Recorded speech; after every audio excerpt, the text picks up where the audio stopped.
Capital Action Day was a mass gathering of amazing people, all social workers from different levels, like students up to people who have been in the field for decades. You can go and speak with legislators and senators on behalf of passing any bills that you're in favor of. This legislation and policies allow social workers to provide better services to the community.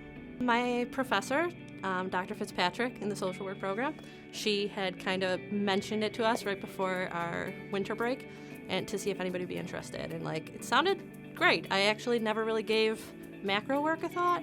It was great to go with so many of my colleagues that we're all very close, and so that was a lot of fun. It's a need. It's a need for the services that we are lobbying for. In particular, I was more passionate about the Social Work Workforce Act. It was just a really neat opportunity that I feel like I would not have had if I was not at Buff State. That is one of the key things that we're taught in the social work program here at Buff State is how to get involved, how to spring into action and advocate for the things you're passionate about.